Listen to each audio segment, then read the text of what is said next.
I'm hurt. I'm hurt deep in my soul. It passes through every layer of me, down to my bones, cold like steel in the night.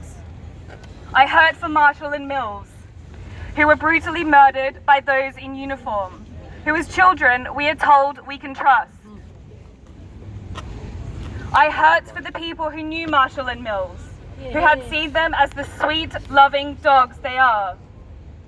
And I hurt for everyone who was touched by the violence of that day. And I'm sure I'm not alone.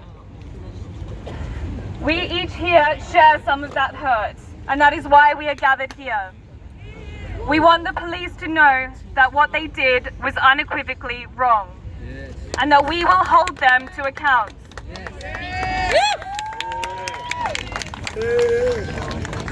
Not only for the killing of Mills and Marshall, but also for Love and Libby. For those of you who don't know, we rescued 20 puppies from MBR Acres in December.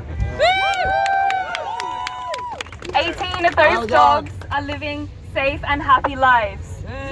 But 2, Love and Libby, were taken by the police and returned to MBR.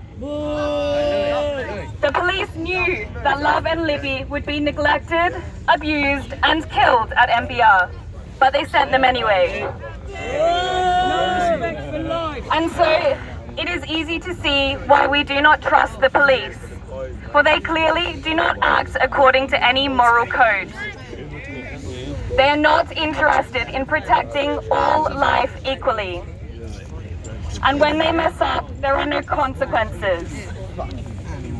I experienced this firsthand on Saturday when I and 13 others were wrongfully arrested.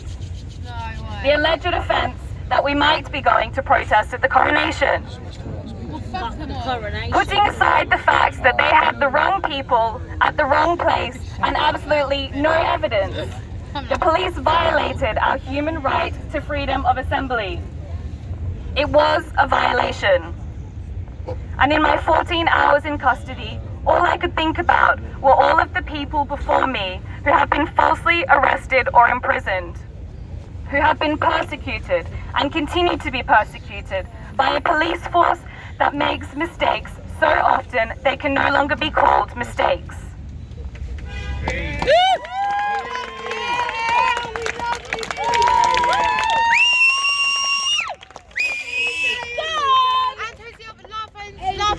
Love and Libby. The system is sick and it is broken.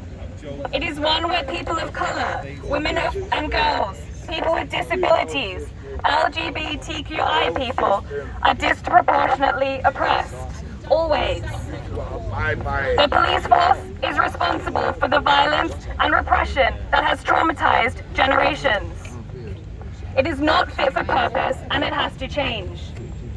To do this, we must join our voices with other groups. We must organize and we must act. Nothing will change unless we do the changing. Love, Libby, Mills, and Marshall are just 4 of the police's countless victims. I honor them and I honor all of the others whose names I do not know.